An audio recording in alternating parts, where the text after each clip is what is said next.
This wasn't the kind of day Sylvester Stallone thought would end with him dragging a woman out of a wrecked car. It was the kind of day meant to be enjoyed, the kind where you felt close to nature, breathing in the crisp autumn air. But that peace shattered in an instant with the screech of twisting metal. A horrific accident flipping a car onto its side, trapping a woman inside. Stallone didn't hesitate. He moved instinctively to rescue her, and in doing so, changed both their lives forever. It was a heavy afternoon, thick with the weight of a coming storm, the air dense and unmoving. Earlier that morning, Stallone had walked out of a town council meeting feeling good, even with murmurs about growing competition for the Croton-on-Hudson project. He didn't dwell on it. He had long ago learned that you fight the battles. You must fight. And you walk away from the ones that aren't worth the bruises. Up ahead, as he rounded a bend where the trees crowded tight and the road narrowed into a shadowy tunnel, a flash of red caught the corner of his eye. A hardtop sedan, barely visible against the gathering dusk, skidded violently off the road, tires screaming against the asphalt. In the terrifying half-second that followed, Stallone saw the car smash through a broken guardrail, hover mid-air for a heartbeat, then nosedive into a shallow ditch below, metal crumpling like a soda can. Without thinking, he jerked the wheel hard, pulling his truck onto the shoulder, gravel spitting under the tires as he slammed it into park. His heart pounded, adrenaline flooding his veins, old instincts snapping awake. He was out of the door and running before the engine even stopped humming. He vaulted the shattered guardrail, slipped briefly on the wet grass, then half sprinted, half slid down the embankment toward the wreck. The red sedan, an Audi, he thought, was crushed at the front, its hood curled upward like a snarling lip, steam hissing from the ruptured radiator. One headlight flickered weakly against the creeping darkness. Through the shattered windshield, he spotted movement. A woman slumped over the driver's seat, blood trailing from a gash at her temple, her body limp but still breathing. "Hey!" Stallone barked, his voice cutting through the hiss of escaping steam and the growing drum of rain. No response. The sharp, metallic stink of leaking fluids filled his nostrils. He grabbed for the door handle, jammed solid. He slammed his shoulder against it, heard it rattle but not give way. Gritting his teeth, he took a step back and drove his elbow into the spider-webbed side window, shattering it into 1,000 glittering shards. Carefully, avoiding the worst of the jagged edges, he reached through and managed to pop the lock from the inside. The door groaned open with a reluctant, metallic shriek. Stallone crouched low, bracing the woman's head and neck the way he'd seen medics do on film sets and in real emergencies. Her pulse fluttered against his fingertips, weak but steady. She murmured something, a broken sound between a plea and a prayer. Gently, he unbuckled her seatbelt, pulling her carefully into his arms as he extricated her from the wreck. She wasn't a large woman, but the years bore down harder now. His knees ached, his back tensed, but he grit through it, hoisting her up the slick embankment one painstaking step at a time. He laid her down on a patch of grass, safely away from the wreckage, and peeled off his jacket to cradle her head. Kneeling beside her, he pulled out his phone and dialed 911, keeping his voice as calm as possible while giving their location. Thunder rumbled in the distance, a dark promise of worsening weather. As he ended the call, he looked down at her face, illuminated by the dim wash of his truck's headlights. She was likely in her 40s, elegant, even battered and bruised, with dark hair matted against her forehead, and a strength in the set of her features that said she was not the type to give up easily. Her eyes fluttered open, dazed and disoriented. They locked onto his, struggling to make sense of the moment. She rasped out a hoarse, barely formed word. You're him," she whispered. "Yeah," Stallone said, offering a small, reassuring smile. "Sylvester Stallone, but right now, just your rescue crew."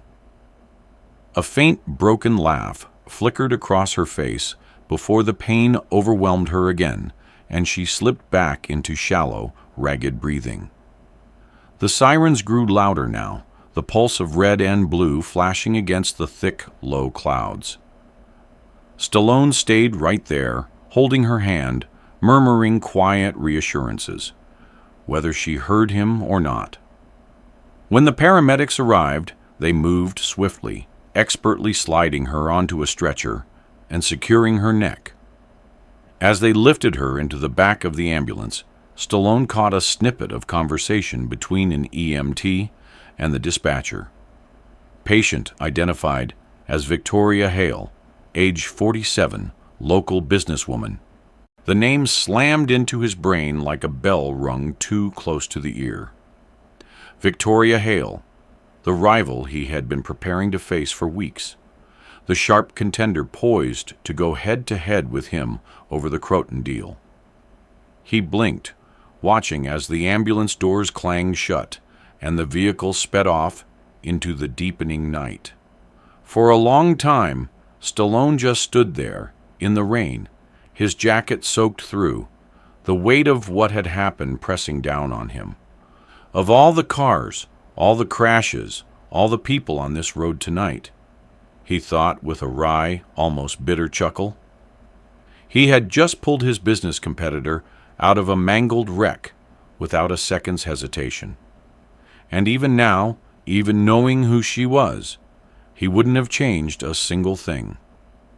He looked up into the vast, dark sky, took a deep breath, and wiped the blood and rain from his hands onto the thighs of his jeans. Somewhere out there, the world was still spinning, still throwing curveballs you couldn't predict, couldn't control. But at least tonight, for one woman lying in the back of a racing ambulance, it had spun the right way. The rain deepened into a steady curtain, misting Stallone's windshield as he sat behind the wheel once more. Engine idling, wipers sweeping rhythmically. For a while, he just watched the tail lights of the ambulance fade into the darkness, feeling the adrenaline slowly ebb out of his system, leaving a deep, humming fatigue behind. The name Victoria Hale circled in his mind like a restless crow. He had studied her file briefly, back when the bidding process began. A sharp businesswoman, they had said, tough but fair, someone who built her reputation on saving historic properties from the wrecking ball and turning them into profitable, tasteful developments. She wasn't a villain. In fact, in a different lifetime, he might have even admired her. Now, by some strange twist of fate, he had carried her broken body up a muddy embankment and watched her bleed onto the jacket he had bought in Rome 20 years ago. Stallone shifted the truck into gear and pulled back onto the road, the headlights cutting a narrow path through the rain. He didn't head straight back to the inn. Instead, without consciously deciding to, he found himself driving toward Hudson Valley Hospital, where the ambulance would surely have gone. The roads were mostly empty now, the storm keeping sensible folks off the highways. At every red light, he considered turning around, telling himself he had done enough, that he didn't owe anyone anything beyond what he'd already given. But the truck kept moving forward, stubborn, as the man behind the wheel. It was nearly midnight when he pulled into the hospital parking lot, the fluorescent lights buzzing faintly against the gloom. Inside, The waiting area smelled of antiseptic and old coffee, a couple of tired nurses shuffling paperwork behind the desk. Stallone pushed back his hood, rainwater dripping from the edges of his hair, and approached the front desk. The young man behind it barely glanced up until Stallone spoke. "Victoria Hale. She came in about an hour ago. Car accident." The receptionist blinked, taking in the sight of Stallone standing there, soaked and serious, but quickly masked his surprise with professional efficiency. "She's stable. Minor head trauma. Some bruised ribs. They're keeping her for observation overnight." He hesitated, then added, "You're welcome to leave a note if you want." "She's not allowed visitors until morning." Stallone nodded, thanked him quietly, and turned away, but not before the receptionist, emboldened perhaps by the late hour and the surrealness of the night, called after him, "You know, you're the guy who pulled her out, aren't you? She's lucky." Stallone smiled faintly, more a twitch of the mouth than anything else, and exited back into the rain without replying. In the truck he sat for a long moment before pulling out a battered notepad he kept in the glove box for scribbling ideas. He tore off a sheet, found a working pen, and wrote in his heavy, unmistakable hand, "You're tougher than you look. Rest up. Sly." He left it folded in the nurse's inbox before heading back out into the storm. By the time Stallone finally reached the inn, the rain had eased into a whisper against the windows, and the world seemed to exhale. He peeled off his soaked jacket, dropped it over a chair, and poured himself a stiff drink from the decanter by the fireplace. Settling into a worn leather armchair, he stared into the fire crackling in the hearth, letting the heat seep into his bones. The image of Victoria's pale, bloodied face hovered behind his eyes, stubborn and insistent. He hadn't saved her because he knew who she was. He hadn't saved her because he wanted anything in return. He had moved because that's who he was. Or at least, who he hoped he still was after all these years. Somewhere deep in the quiet spaces of his mind, he heard his mother's voice again, the one that had shaped him long before Hollywood ever did. "If you see someone fall, you help them up. That's just what decent people do."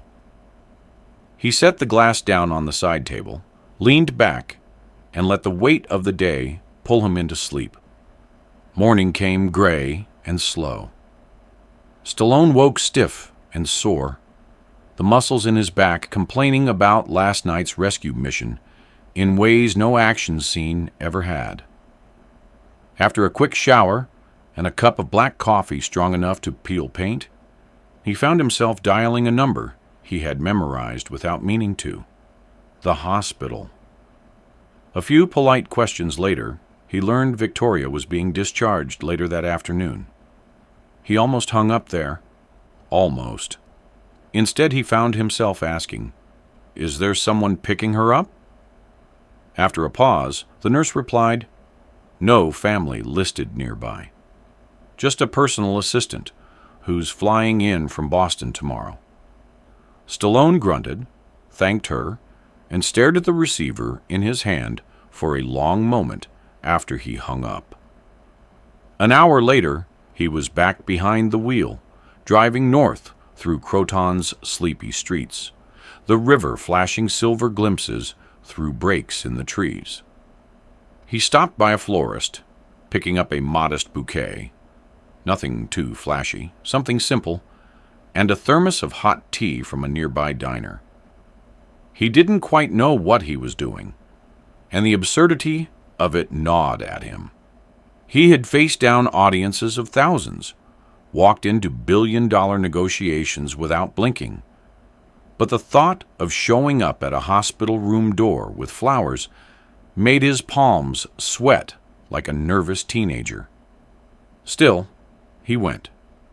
When he got to the hospital, He found Victoria sitting in a wheelchair by the front entrance, a duffel bag at her feet, her dark hair clean now, but still bandaged at the temple.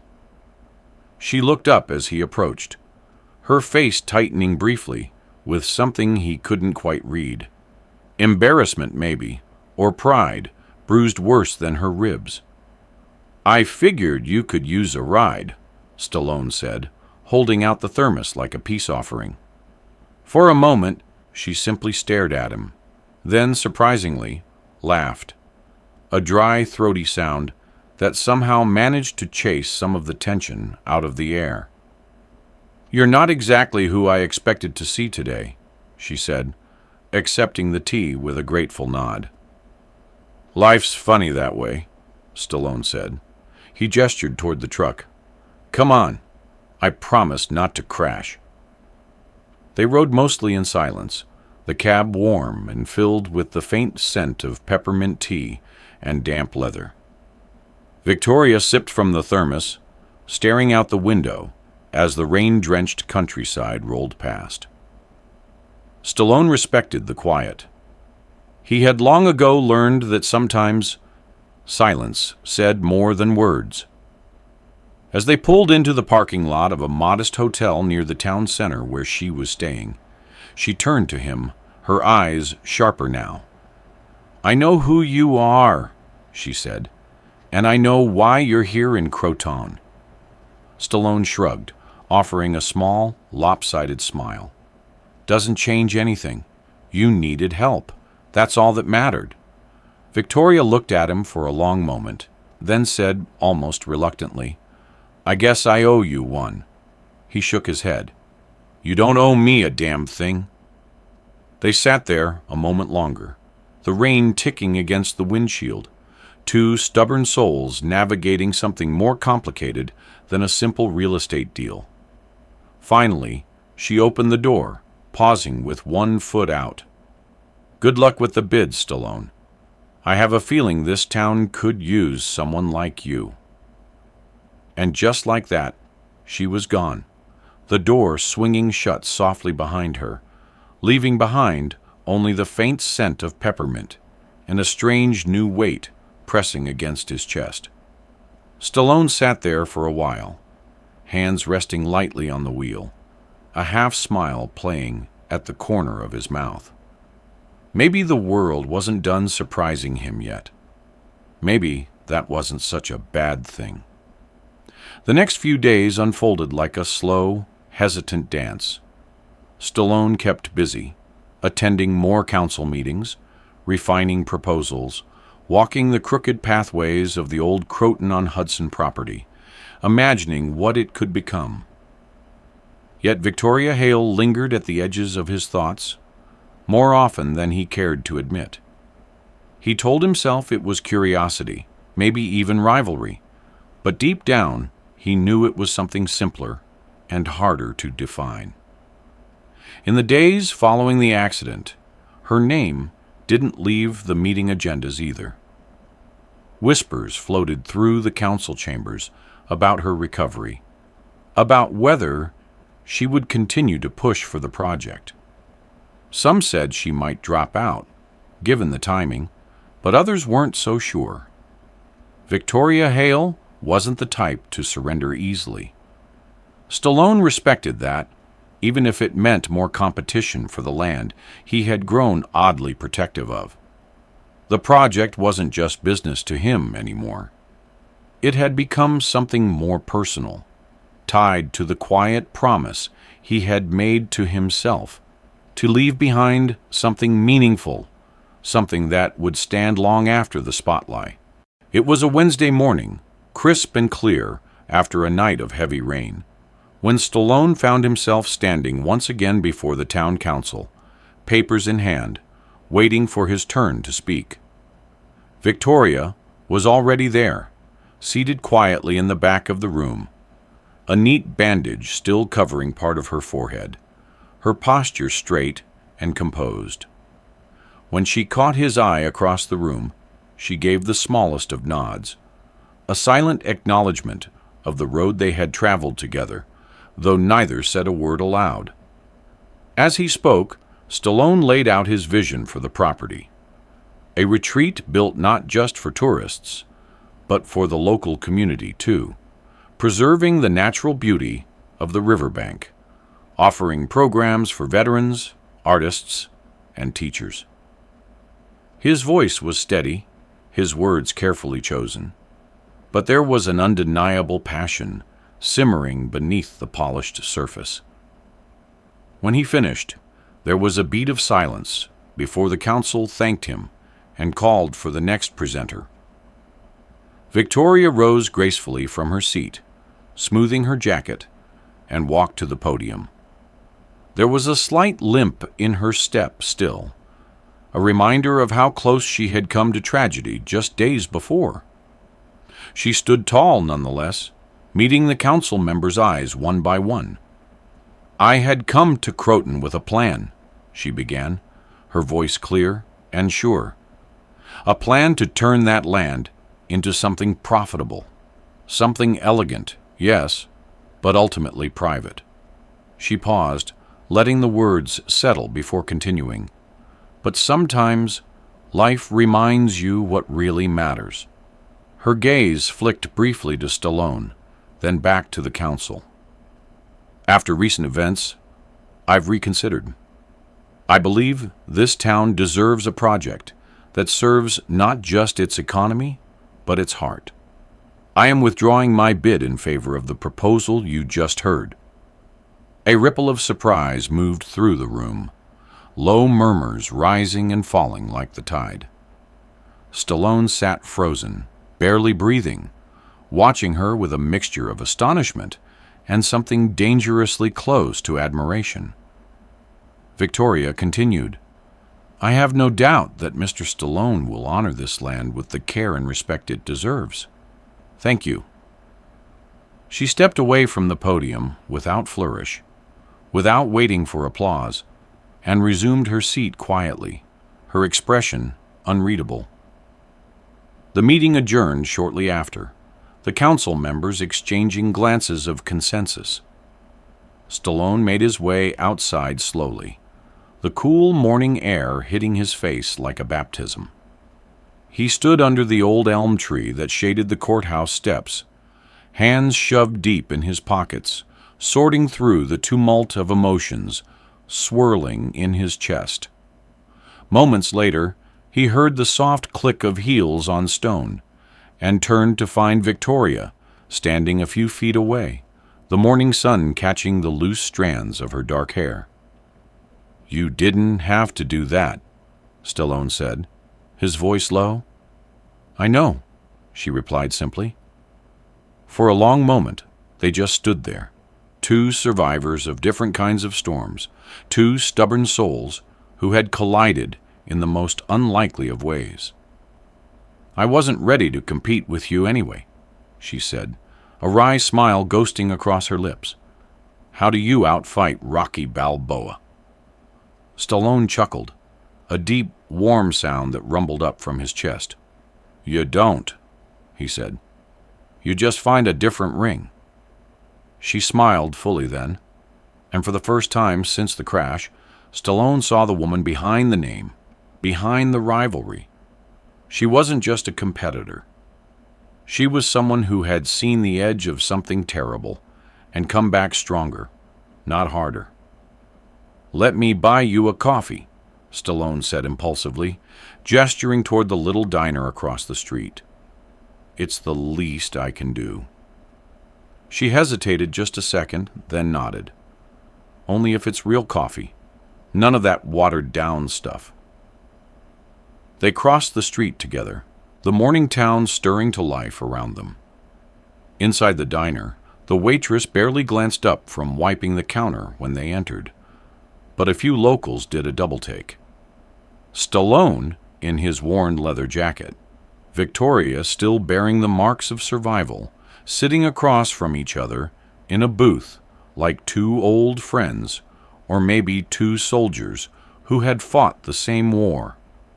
They talked about the town, about real estate, about movies and mistakes, and things that lasted longer than the money they brought in. It was easy, surprisingly so. Stallone found himself laughing more than he had in months. Victoria told him about her early days flipping old Victorians in Boston, about how she used to sneak out of law classes to visit construction sites because she liked the smell of sawdust and paint. Stallone told her about the first time he walked onto a movie set and realized he was home, even if he had to claw his way into every room that mattered. When the waitress finally dropped the check on their table, Victoria reached for it, but Stallone was faster. "My treat," he said. "I owe you more than a coffee," she said quietly. "You don't owe me anything," Stallone said again, meaning it now more than ever. They stepped back into the sunlight, blinking at the brightness. Victoria glanced up at him, shielding her eyes. "Good luck with the project, Stallone," she said. "Don't screw it up." "I won't," he promised. "You're welcome to come back and check on me." "I just might," she said, flashing him a grin that lit up her whole face. They parted ways then, not with promises, not with heavy words, but with the quiet understanding that sometimes the people you think are your rivals turn out to be something else entirely. As Stallone watched her walk away, strong and unbowed, he felt something shift inside him, a subtle easing of an old weight he hadn't even realized he was carrying. The days turned into weeks, and the project began to take shape. The old inn was cleaned up, the grounds restored. Veterans and local craftsmen were hired. The retreat wasn't just a business venture anymore. It was a piece of Stallone's heart poured into the soil of the Hudson Valley. And every now and then, he'd spot a familiar figure in the distance, a woman with dark hair and a sharp smile, checking in on the progress, always from afar, always with a nod of quiet approval. The day of the grand opening, as Stallone stood before the small crowd gathered under the broad canopy of oaks, he thought about everything that had led him here. The crash, the rain, the choice to stop, the rival who wasn't really a rival after all. He thought about how the best things in life rarely came the way you expected. How sometimes you found something worth holding on to, not by chasing it, but by answering a call you didn't even know you heard. He looked out at the faces before him, saw Victoria among them, standing in the back, arms crossed, smiling. And as he cut the ribbon and the crowd cheered, Stallone smiled too, a real, quiet smile, one that reached all the way down into the places that still believed in good things, in second chances, and in the simple, stubborn grace of doing the right thing, always.